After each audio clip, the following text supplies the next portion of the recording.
Today I'm going to unbox my brand new MacBook Pro while telling you why I decided to pick up this computer in 2024. Let's go ahead and get into it. All right, welcome back to the channel. My name is Brian, the camera guy. On this channel, I review Sony cameras and lenses, along with filmmaking gear that can help increase your video productivity. Like today, I have the brand new MacBook Pro. Now, I've decided to go with an M3 chip, and I'll explain why as we continue on in the video. But first, let me give you a little story about why I'm picking up this machine in 2024. First off, I have a very nice editing desktop. That desktop is completely spec'd out. It's got a Ryzen 9 processor, along with an along with an RTX 4080 graphics card. That thing is like a Ferrari ripping through the streets of Italy. So why upgrade to a laptop? Well, I already have a laptop as well. That laptop, I have an Asus ROG Strix, which has a 3070, and that thing shreds through editing like paper through a shredder. So again, why upgrade to a MacBook Pro? I have 3 girls, and they like gaming. They also like using the computer for their homework. That spec'd out desktop is constantly being used during the school week for my daughter to do her schoolwork. My gaming laptop is constantly being used by the other two when they want to play games. That leaves me sitting on the couch, staring and trying to figure out exactly what I'm going to do because I want to crank out videos. Now, I also have a very nice remote workstation set up for when I work remote. I work an 8-to-5 job. YouTube is not my sole income at this point. So this 8-to-5 job, I have a remote workstation set up. I got a really nice 32-inch ultra wide monitor. I also have a nice 25-inch BenQ color calibrated monitor. So I have 2 monitors set up. Now, originally when I got that laptop, my plan was, let's go ahead, let's plug into this workstation and let's rip through some editing. The problem is that the USB-C docking station can only deliver 100 watts of power. And that thing needs about 120, 140 in order to run all of the processing that is necessary to have that thing run without chugging along. What I have to do is I have to plug in external power on top of that, which can also be a problem, especially when my children want to use that laptop all the time. So enter in my complete workstation moving forward. Am I still going to use that desktop computer? Absolutely. I love using that system. It is a great system. The downside with it is I have to wake up really early to get on there or stay up really late in order to be able to use it as my main editing workstation. So enter in the MacBook Pro. I ended up going with the M3 MAX chip. I ended up going with the higher CPU and the higher GPU. Now, is it a little bit overkill? Absolutely. I got the 14-inch model versus the 16. I'll tell you why here in a minute. The idea is that this thing will plug into my remote desktop workstation using the Thunderbolt 4 docking station that I have for work. So that means I can get 100% all the power that I need just by plugging in one USB-C cable. No need to search for extra cables, move cables around, find the cable that the kids have been using to run that gaming laptop. Nope.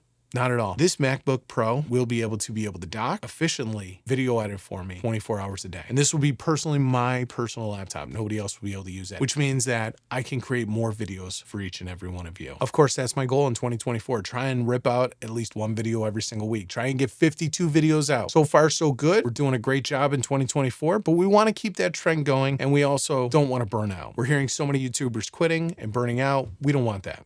No. We want to be able to continue to work our full-time job and be able to provide these YouTube videos for each and every one of you to give you better camera reviews, lens reviews, and ultimately equipment reviews so that you are more educated when you're out making those decisions on what product to buy next. So what we're going to do is we're going to unbox this, and I'll tell you why I decided to go with a 14-inch as we unbox it. This is the packaging that comes with the MacBook Pro. I decided to go with the darkest color that they had. Why? Because I'm kind of a black guy. I like black. I'm not really into silver. So I'm going to go ahead and flip it over. Let's go ahead and get this thing started. So on the back here, we have 2 pull tabs. So I'm going to go ahead and unpull these. From what everybody tells me, Macs do a great job with their presentation.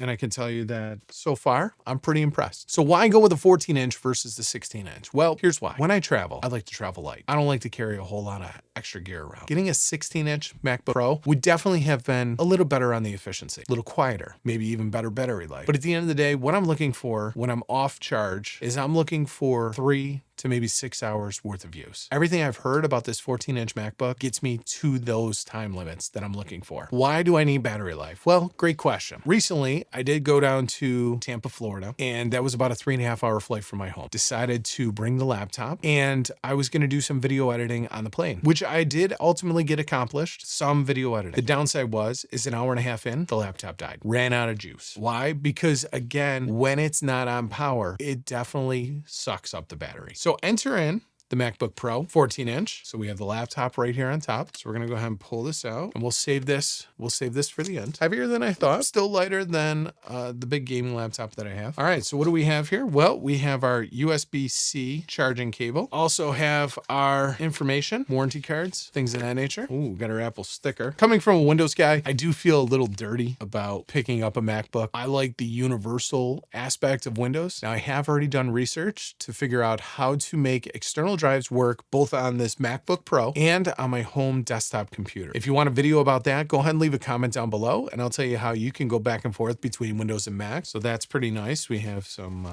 paperwork information here. We have our power brick here. This power brick will probably not come along with me. I have a very nice power brick that I use, so I'll probably just have to bring this cable along with me, or I can charge it via USB-C. And other than that, that is it. That's what comes in the box. This is designed by Apple in California. Thank you, California. All right, so now for the main event, the 14-inch MacBook Pro M3 MAX chip series. Oh, look at that. So that flips open. Flip this out. Ooh.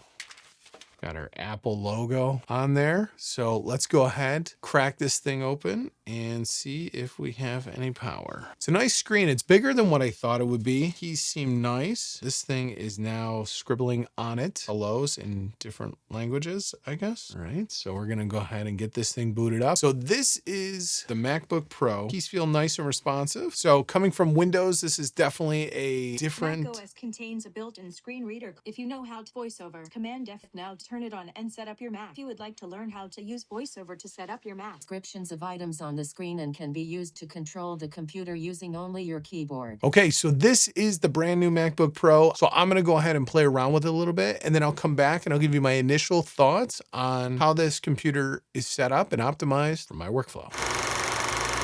So now I'm back to let you know, I've been using the Mac now for about 2 hours, and so far I'm enjoying it. If you have any questions or comments regarding performance or anything else you want to know about this specific MacBook, feel free to leave me a comment down below. I'd be more than happy to answer those questions. If you like this video and you want to see more content like this, I put a video up on the screen now. Go ahead and click on it, and I'll see you on that video next. Before you leave, don't forget to like, subscribe, and ring the bell. Thanks for watching.